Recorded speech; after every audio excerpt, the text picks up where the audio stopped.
If you want to add a shopping cart in GoDaddy, you're in the right place.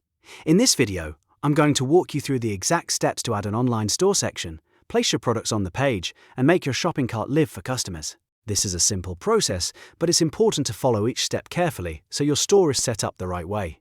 And if you find this video helpful, don't forget to hit like and subscribe for more easy tutorials just like this. Alright, let's jump in. First, open your GoDaddy website builder and go to the site you want to edit.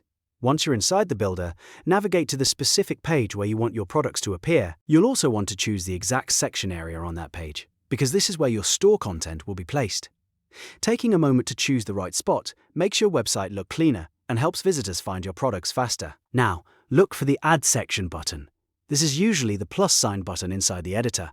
Click that button to open the section options. When the menu appears, use the search bar and type Online Store. GoDaddy will then show you the store-related section options available for your site. Next, choose your preferred arrangement layout. Depending on the design you want, you may see different product display styles or section formats. Pick the one that best fits your website's look and your product type. Once you've selected it, click to place the section on your page. As soon as the online store section is added, GoDaddy will automatically generate a shopping cart icon in your site header. This is what allows customers to view items and move through the checkout process. So even though you're adding a store section to the page, the cart itself is also being connected to your website navigation. After that, you can start adding your products. Make sure each product has a clear name, a helpful description, good pricing, and quality images. This is also the stage where you can set up your payment options so customers are able to complete purchases smoothly.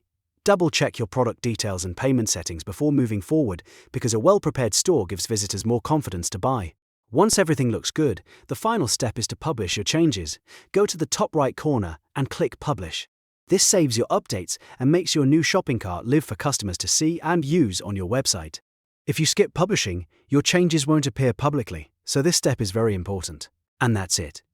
You've now added a shopping cart in GoDaddy, placed your online store section, and published it so customers can start browsing your products. If this tutorial helped you, please like the video and subscribe for more GoDaddy and website building guides. Thanks for watching, and I'll see you in the next one.